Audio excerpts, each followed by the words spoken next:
Hi guys, welcome back to my channel. So இந்த ஒரு வீடியோவில் என்னத்தை பற்றி பார்க்க போகிறோம்னு சொன்னால், எல்லாருமே மொபைல் ஃபோன் யூஸ் பண்ணுறீங்க. எல்லாருக்குமே ஒரு தடவையாச்சு இந்த பிரச்சனை ஒன்று வந்திருக்கும். அதாவது ஃபோன் வந்து லேக் ஆகுறது.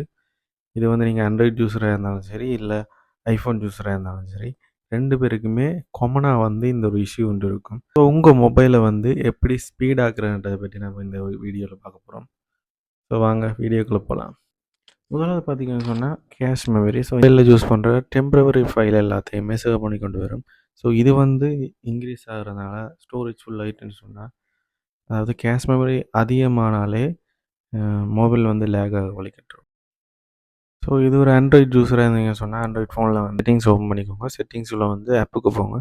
ஆப்பில் பார்த்தீங்கன்னு சொன்னால், எந்த ஆப் வந்து கூட அதிகமாக வந்து ஸ்டோரேஜ் பிடிச்சிருக்குதோ, ஸோ அந்த ஆப்பை ஓப்பன் பண்ணி அந்த ஆப்பில் வந்து செட்டிங்ஸுக்குள்ள கேஷ் மெமரின்னு இருக்கும். ஸோ அந்த கேஷ் மெமரியை வந்து க்ளீன் பண்ணிட்டீங்கன்னாலே ஒரு ஐஃபோன் யூஸராக இருந்தீங்கன்னு சொன்னால், ஐஃபோனில் வந்து இந்த கேஷ் மெமரியை வந்து க்ளீன் பண்ணுறது கஷ்டம். ஸோ நீங்கள் தேவையில்லாத அதாவது கனடால் யூஸ் பண்ண ஆப்ஸுகளை வந்து நீங்கள் ஆஃப்லோட் பண்ணி விடலாம். ஸோ முதல்ல வந்து ஐஃபோன் செட்டிங்ஸ்க்கு போங்க. அதுக்கப்புறம் ஜெனரலுக்குள்ள ஃபோன் ஸ்டோரேஜ் இருக்கு. ஸோ ஃபோன் ஸ்டோரேஜுக்கு போய்க்கோங்க. ஃபோன் ஸ்டோரேஜுக்கு பார்த்தீங்கன்னு சொன்னால் இதில் வந்து நிறைய வந்து டேட்டாஸ் இருக்கும். ஸோ அதாவது அதிகமாக யூஸ் பண்ணியிருக்கிற ஆப்ஸ் வந்து இதில் சொல்லுவாங்க. நீங்கள் அந்த ஆப்ஸ்கள் வந்து தேவையில்லை, நீங்கள் யூஸ் பண்ணலைன்னு சொன்னால் அந்த ஆப்பை கிளிக் பண்ணி ஆஃப்லோட் பண்ணிடுறது. இந்த மாதிரி விஷயம் வந்து நீங்கள் டெய்லி வந்து டைமுக்கு டைம் செய்து கொண்டே இருக்கணும். அடுத்தது பார்த்தீங்கன்னு சொன்னால் அனிமேஷன்.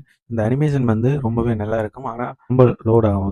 ஒரு ஆப் ஓப்பன் பண்ணுறதுக்கே ரொம்ப ஸ்லோவாகிற மாதிரி தான் இருக்கும். ஸோ இது வந்து ஃபோன் ஸ்பீடுக்கு ஏற்ற மாதிரி இருக்காது. இன்ஸ்டண்ட்டாக உங்களுக்கு வந்து ஃபோனோட ஸ்பீட் அந்த ஒரு ஆப் வந்து நீங்கள் ஓப்பன் பண்ணிக்க இந்த மாதிரி ஸ்பீடாக இருக்கிற மாதிரி காட்டும். ஃபார் ஆண்ட்ராய்ட் செட்டிங்ஸ்க்கு போங்க. அதுக்குள்ள அபவுட் ஃபோனுக்கு போனீங்கன்னு சொன்னால் பில் நம்பர் அப்படின்ட்டு சொல்லி ஒரு செட்டிங்ஸ் ஒன்று இருக்கும். ஸோ அதை வந்து 7 தடவை வந்து நீங்கள் கிளிக் பண்ணிங்கன்னு சொன்னால் டெவலப்பர் ஆப்ஷன் சொல்லி கொண்டு வரும். ஸோ இந்த டெவலப்பர் ஆப்ஷனை வந்து எனேபிள் பண்ணிக்கணும். பிறகு கீழே வந்து ஸ்க்ரோல் பண்ணிக்கோங்க. இதில் வந்து பார்த்தீங்கன்னு சொன்னால் விண்டோஸ் அனிமேஷன் கேல்னு சொல்லியிருக்கும். என்னோட டிரான்சாக்ஷன் அனிமேஷன் இப்போயே பார்த்தீங்கன்னு சொன்னால் அனிமேட்டட் டியூரேஷன். ஸோ இது எல்லாத்தையும் வந்து ஆஃப் பண்ணிக்கோங்க. இல்லைன்னா 0.5x வச்சுக்கோங்க. வந்து செட்டிங்ஸ் ஓப்பன் பண்ணுங்க. செட்டிங்ஸில் பார்த்தீங்கன்னு சொன்னால் அக்சசிபிலிட்டின்னு இருக்கும். அக்சசிபிலிட்டியில் வந்து மோஷன் அப்படின்னு இருக்கும். ரெடியூஸ் மோஷன் அதை வந்து ஒன் பண்ணிடுங்க.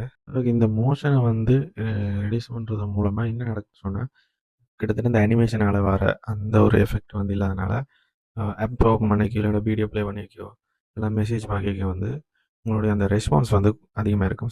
அடுத்தது பார்த்தீங்கன்னு சொன்னால் பேக்ரவுண்ட் ஆப். இந்த பேக்ரவுண்ட் ஆப் வந்து என்னென்னு செய்யுதுன்னு சொன்னால், நீங்கள் மொபைலில் வந்து ஆப்பை ரன் பண்ணினாலும் சரி, ரன் பண்ணாட்டியும் சரி, பேக்ரவுண்டில் வந்து ரன் ஆகிக்கொண்டே இருக்கும். ஸோ இது வந்து பார்த்தீங்கன்னு சொன்னால் பேட்டரியையும் ஃபோனோட ஸ்பீடையும் வந்து குறைக்கும். ஸோ இது வந்து எப்படி நிப்பாடலாம்னு பார்ப்போம். அதே மாதிரி இது வந்து ஐஃபோன் யூஸராக இருந்தீங்கன்னு சொன்னால்